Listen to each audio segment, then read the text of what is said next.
بسم اللہ الرحمن الرحیم۔ آج دو طرح کے شیعہ آپ کو ملیں گے پورے عالم میں، کچھ فکری شیعہ ہیں، کچھ ذکری شیعہ۔ ذکری شیعہ اور مسلمان کسی کام کا نہیں ہے۔ ملتان چلے جائیے، کراچی چلے جائیے، بڑی مراقبہ بولتے ہیں، ایسی جگہ ہیں جہاں پہ اللہ اللہ اللہ دن رات اللہ۔ اب دنیا میں کوئی مر رہا ہے، جی رہا ہے، ان کو پرواہ نہیں ہے، ان کو بس اللہ اللہ ہی کرنا ہے۔ یہ ذکری مسلمان ہے۔ اسی طرح ذکری شیعہ بھی آپ کو ملیں گے جو دن رات علی علی علی کرتے رہتے ہیں، اور اگر کوئی علی والا مارا بھی جا رہا ہے ان پہ فرق نہیں پڑتا، کوئٹہ میں بم بلاسٹ ہوتا ہے ان پہ فرق نہیں پڑتا، پشاور میں شیعہ مسجد میں مر جاتے ہیں ان پہ فرق نہیں پڑتا، کیونکہ یہ کہتے ہیں ہم تو ذکری ہیں، ہم فکری نہیں ہیں۔ اور اگر انسان سوچے کہ کربلا کے میدان میں دو گروہ تھے، ایک ذکری مسلمان، ایک فکری مسلمان۔ آج کو یہ نہیں کہہ سکتا کہ یزید نماز نہیں پڑھتا تھا۔ بعض ہمارے شیعہ کہتے ہیں یزید کافر تھا۔ میں نے کہا ایسے جملے نہ بولا کرو، اگر بولو گے کافر تھا تو پھر اس مسلمان کی تشخیص کیسے ہوگی جس نے کلمہ پڑھ کے نبی کی بیٹی کو مارا تھا، جس نے کلمہ پڑھ کے حسین کو تکلیف دی تھی؟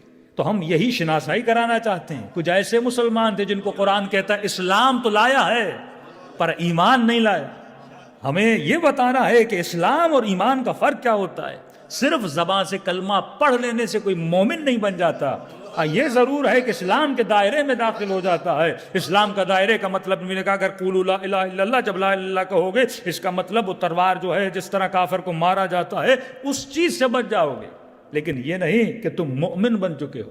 تو کیا کربلا کے میدان میں شمر نے نماز نہیں پڑھی تھی؟ یہ تو واضح کربلا کی تاریخ میں لکھا ہے، ایک اذان حسین کے لشکر میں ہوتی تھی، ایک اذان یزید کے لشکر میں ہوتی تھی۔ ان کا پیش امام شمر تھا۔ جب اس کی تاریخ ہم پڑھتے ہیں تو حالت تعجب میں انسان پریشان ہو جاتا ہے۔ 21 کے قریب اس بدبخت نے حج کیے ہیں۔ حاجی، پیش امام، مؤذن، ماتھے پہ سجدوں کے نشان، یہ ذکری مسلمان تھا۔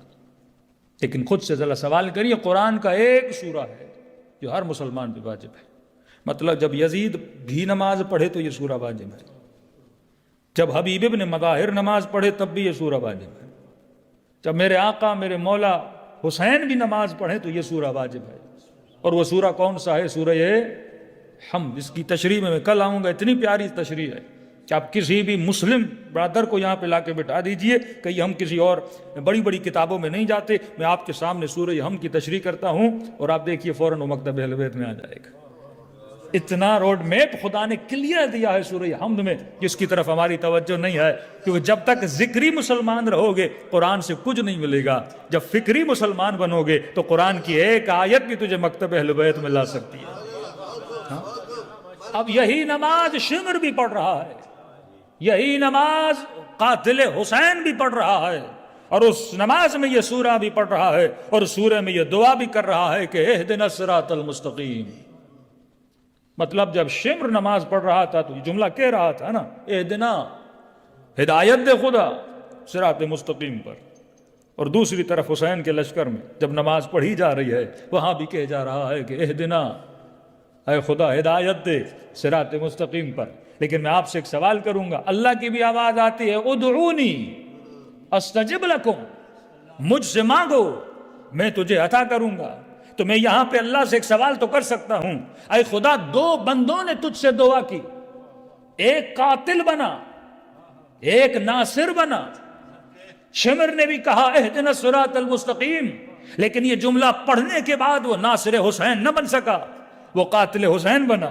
اور دوسری طرف ایک بندہ ہے جس کا نام ہے حر، اس نے بھی کہا اہدنا الصراط المستقیم، لیکن یہ جملہ پڑھنے کے بعد حر ناصر حسین بنا۔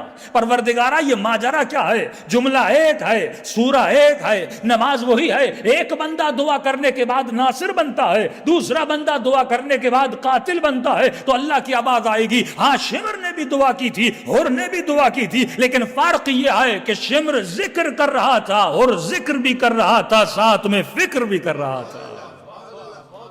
تو جب تو فکر کرتا ہے تو خدا تجھے ہدایت دیتا ہے، لیکن صرف ذکری مسلمان بنتا ہے تو معصوم کا جملہ آتا ہے، کچھ ایسے ہیں جو قرآن تو پڑھتے ہیں پر قرآن ان پہ لعنت کرتا ہے، کیونکہ جو پڑھ رہے ہوتے ہیں اس پہ عمل نہیں کر رہے ہوتے۔ ایران کا ایک بہت بڑا عالم دین وہ سناتے ہیں، ایک شخص کو کسی نے خواب میں دیکھا اور اس کے بیٹے نے پوچھا کہ بابا بتائیے قبر کی پہلی رات کیسی تھی؟ تو کبھی آپ نے سوچا اگر فکر ہوگی تو آپ ہر اللہ کی آواز ہے نا، یتفکرون فی خلق السماوات والارض، یہ اولی الالباب کون ہیں؟ یہ صاحبان فکر اور صاحبان ذکر کون ہیں؟ جو زمین و آسمان کی خلقت میں کیا کرتے ہیں؟ غور و فکر کرتے ہیں۔ بچپن سے اپنے بچوں کو سکھائیے کہ غور کریں، فکر کریں۔ آج کی دنیا نے غور و فکر کرنا انسان سے چھڑوا دیا ہے۔ آج صرف دکھایا جاتا ہے، فکر نہیں کروائی جاتی۔ آج چیزیں پلیٹ میں تیار کر کے رکھی جاتی ہیں، انسان یہ سوچتا نہیں یہ چیز آئی تو کہاں سے آئی، جو کھا رہا ہوں اس کا بیک گراؤنڈ کیا ہے۔ یہ حلال و حرام کا تصور یہی ہے کہ جب کھاؤ تو دیکھ کے کھاؤ، سوچ کے کھاؤ کہ جو چیز کھا رہے ہو کیسے کھا رہے ہو، اس کا ذبیحہ صحیح ہے یا غلط ہے، جس پانی سے نہا رہے ہو یہ پانی نجس ہے یا پاک ہے، جس کتاب کو پڑھ رہے ہو اس میں ہدایت ہے کہ نہیں ہے۔ کئی گھنٹے فیس بک پہ بیٹھ جاتے ہو، اتنے گھنٹے کی جو موویز اور ویڈیوز اور کلپس دیکھ رہے ہو، اس سے کچھ مل رہا ہے یا نہیں مل رہا؟ یہ جو تصور ہے نا کہ میں دیکھ رہا ہوں انٹرٹینمنٹ کے لیے، یہ تصور اسلام میں نہیں ہے۔ اسلام کہتا ہے ہر وہ کام کرو یا دنیا کا فائدہ ہو یا آخرت کا فائدہ ہو۔ ایسا کام جس میں نہ دنیا کا فائدہ ہے نہ آخرت کا فائدہ ہے وہ تمہاری عقل کو زائل کر دے گا۔ اے انسان 5 منٹ بھی اپنے خرچ کرتے ہو تو سوچ کے خرچ کیا کرو، کیونکہ زندگی اور زندگی سے بڑی نعمت خدا نے کسی کو عطا نہیں کی۔ یہ گھنٹے، یہ لمحے، یہ منٹس، یہ سیکنڈ جو تو گزار رہا ہے یہ قیمتی ترین سیکنڈز ہیں۔ یہ خدا نے گنجینا، یہ قیمت، یہ سونا کسی کو نہیں دیا، انسان کو دیا ہے۔ یعنی انہی لمحوں سے کوئی جنت بھی بنا سکتا ہے، انہی لمحوں سے کوئی دنیا بھی بنا سکتا ہے، اور انہی لمحوں سے انسان خود کو تباہ و برباد بھی کر سکتا ہے۔ دیکھیے ایک انسان زندگی میں نشائی بن جاتا ہے، ایک انسان زندگی میں ڈاکٹر بن جاتا ہے، ایک انسان زندگی میں عالم بن جاتا ہے۔ تو یہ تمہاری سلیکشن ہے، تو اپنا وقت کہاں پہ گزار رہا ہے۔ یہ وقت تباہ بھی کر سکتا ہے اور یہ وقت میں سمیت تمار کی طرح آباد بھی کر سکتا ہے۔ تو یہ سلیکشن کس کی ہے؟ یہ تمہاری سلیکشن ہے۔ تو انسان غور و فکر کیا کرو۔ قرآن بھی یہی کہتا ہے جو زمین و آسمان میں غور اور فکر کرتے ہیں خدا انہی بندوں کو ہدایت عطا کرتا ہے۔ تو سوچا کرو کہ میں دنیا میں آیا تو کیوں آیا، میں مجلس میں آیا تو کیوں آیا، میں نماز پڑھ رہا ہوں تو کیوں پڑھ رہا ہوں۔ ہر چیز کا فلسفہ ہے۔ جب سوچو گے، جب اپنی فکر کو انجام دو گے اور اس کو ایکٹیو کرو گے، اس کے بعد خدا تجھے مقام ہدایت تک لے جائے گا۔ صلوات پڑھے محمد و آل محمد۔ وَأَجِّلْ فَرَجَهُمْ۔ آج فکروں کو منجمد کرنے کی کوشش کی جا رہی ہے، اور ذکر اہل بیت انسان کی فکر کو کھولتا ہے۔ اس لیے آواز آئی فَاسْأَلُوا أَهْلَ الذِّكْرِ إِن كُنتُمْ لَا تَعْلَمُونَ۔ اہل ذکر بنو۔ اور اہل ذکر کیسے بنتے ہو؟ جب اہل ذکر سے پوچھو گے۔ یہاں پہ اہل ذکر سے مراد کیا ہے؟ ایک ہے ذکر لسانی، مثلا جن کی طرف میں اشارہ کر رہا ہوں ذکری مسلمان، یعنی ان کا ذکر صرف زبان پہ ہوتا ہے، مثلا زبان سے اللہ اکبر اللہ اکبر اللہ اکبر، لیکن جب کسی ایکٹیویٹی میں انوالو ہوتا ہے تو وہاں اللہ بڑا نہیں ہوتا۔ تو یہ عالم کہتا ہے کہ جب اس شخص سے پوچھا، اچھا کبھی سوچیے آپ، آج تک کوئی ایسی یونیورسٹی آپ نے دیکھی ہے جو ایگزام دینے سے پہلے آنسرز کو پہلے لیک کر دے؟ کوئی ایسا اسکول، کوئی ایسا انسٹیٹیوٹ، کوئی ایسی یونیورسٹی جو ایگزام سے پہلے آنسرز کو لیک کر دے اور بولے ہم یہ سوال کریں گے اور یہ جواب ہے؟ لیکن ہم کتنے بھولے ہیں، جب ایک جنازے کو قبر میں لٹاتے ہیں ہلا ہلا کر بتاتے ہیں اسمع افہم، سن اور سمجھ، تو اس سے پوچھا جائے گا تمہاری کتاب کون ہے، تمہارا امام کون ہے، اور ہم سب کو پتہ ہے۔ مطلب جو ہم اس کے اوپر کھڑے ہیں، اور ہم بھی جب مر جائیں گے تو یہی کہا جائے گا اسمع وافہم، سن اور سمجھ، تم سے پوچھا جائے گا تمہاری کتاب کون ہے، تمہارا امام کون ہے، تمہارا رب کون ہے۔ تو یہ کیسا ایگزام ہے جو پہلے ہی بتایا جا رہا ہے۔ ہم بھولے ہو سکتے ہیں، الیاذ باللہ، اللہ ایسا نہیں ہے، اقل العاقلین ہے۔ کیسے ممکن ہے خدا پہلے جواب دے دے، اور ہم اتنے سادے کہتے ہیں مولانا کوئی بات نہیں، میں نے تو بچے کو رٹوا لیا ہے نا، پہلا امام علی، اللہ ایک ہے، امام 12 ہیں، پنجتن 5 ہیں، 24 گھنٹہ بچہ کہتا رہتا ہے۔ اب قبر ملائک پوچھے کہے گا اللہ ایک ہے، امام 12 ہیں، پنجتن 5 ہیں۔ تو کہتا ہے جب اس شخص سے پوچھا گیا کہ بتا قبر میں پہلی رات کیسے گزری، کہتا وہی جو میں یاد کر کے آیا تھا۔ ملائکوں نے پوچھا بتا تمہاری کتاب کون سی ہے؟ میں نے کہا قرآن کا کہنا تھا، انہوں نے ایک دے مارا مجھے۔ پھر پوچھا بتا تمہاری کتاب کون؟ میں نے کہا قرآن کا، پھر مارا مجھے۔ پھر کہا تمہاری کتاب کون سی ہے؟ میں نے کہا قرآن۔ کوئی اور تو تھی نہیں، میں آنسر کیا دیتا ان کو؟ وہی جو مجھے بتایا گیا، پڑھایا گیا، پوری زندگی قرآن کو پڑھا اور وہی جواب، یعنی صحیح آنسر دے رہا ہوں، لیکن عذاب کے فرشتے مجھے پھر بھی عذاب کر رہے تھے۔ تو میں نے کہا میری غلطی کیا ہے؟ میں تمہیں بتا تو رہا ہوں میری کتاب قرآن ہے۔ انہوں نے کہا مسئلہ یہ ہے کہ یہاں صرف جواب کافی نہیں ہے، جب تو کہتا ہے میری کتاب قرآن ہے، ہم تمہارے عمل کو دیکھتے ہیں، کیا واقعاً تم نے کتاب کو فالو کیا تھا کہ نہیں کیا تھا؟ کہ پھر پوچھا من امامک، تمہارا امام کون ہے؟ میں نے کہا میرا امام علی ہے۔ کہ پھر مارا مجھے۔ کہ امام وہ ہوتا ہے جسے بندہ فالو کرے، امام مطلب آگے، مأموم مطلب پیچھے۔ آپ جب نماز جماعت پڑھتے ہیں اس میں کتنا بڑا فلسفہ ہے لوگوں کو پتہ نہیں۔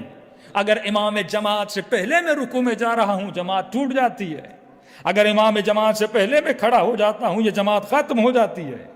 جماعت میں واجب ہے پہلے امام اٹھے گا، پھر مأموم سر بلند کرے گا، پہلے امام رکوع میں جائے گا، پھر مأموم رکوع میں جائے گا۔ تو ایک سادہ سا امام جماعت سے پہلے میں کوئی کام کر نہیں سکتا، تو علی کے عمل سے پہلے میں کوئی عمل انجام کیسے دے سکتا ہوں؟ کہ جب تو کہہ رہا ہے تمہارا امام علی ہے تو تمہاری زندگی سے تو نہیں لگ رہا کہ تم نے علی کو فالو کیا تھا، تمہارا امام شیطان ہے۔ جب بولے گا تمہارا رب کون ہے؟ کہ خدا۔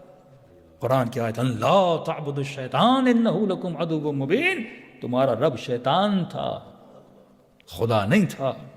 اور دوسرے آیت اللہ العظمیٰ گل پائے گانی، اللہ ایسے شیعوں میں ہمیں قرار دے کہ فرماتے ہیں جب منکر و نکیر آئے ایک عجیب سی دہشت تھی ان کے وجود میں، اتنے بڑے آیت اللہ فرماتے ایک ہیبت تھی ان کے وجود میں، اور جیسے میرے قریب آتے گئے اور جب مجھ سے سوال کرتے گئے میں جواب دیتا گیا، جب یہاں تک پہنچے کہ تمہارا امام کون ہے، کہتا میں اس دہشت کی وجہ سے جواب دے نہیں پا رہا تھا، اور اس گھبراہٹ میں ان کو جواب نہیں دے پا رہا تھا۔ پھر پوچھا بتا تیرا امام کون ہے؟ کہ جب اس عالم گھبراہٹ میں تھا میں نے دور سے دیکھا ایک نورانی وجود میرے قریب آ رہا ہے، اس وجود میں اتنی راحت تھی کہ میرا جتنی پریشانی تھی گویا وہ پریشانی تمام ہو گئی۔ اور جیسے یہ قریب آیا اس نے ملائکوں کو کہا کہ اس سے کیوں پوچھ رہے ہو؟ جواب میں دیتا ہوں، اس کا امام میں ہوں۔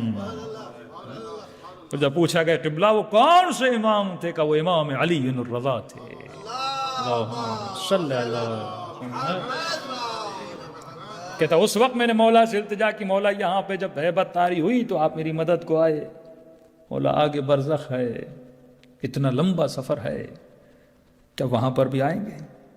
امام نے فرمایا کہ گل پائے گانی تو 340 مرتبہ میرے حرم آیا تھا، میں بھی 340 مرتبہ، جہاں جہاں تو گرفتار ہوگا وہاں وہاں میں تمہاری مدد کو آؤں گا۔ تو یہ مت سمجھیے یہاں کے اعمال رائگاں چلے جاتے ہیں، جو تم کرتے ہو وہ اللہ کی تجوری میں سیو ہو جاتا ہے، اور جب تجھے ضرورت پڑے گی وہ چیزیں وہاں پہ کام آتی ہیں۔ لیکن کن لوگوں کے لیے؟ جو فکری شیعہ ہیں، ذکری شیعہ۔ محمد قرآن کا صلوات۔ صلی اللہ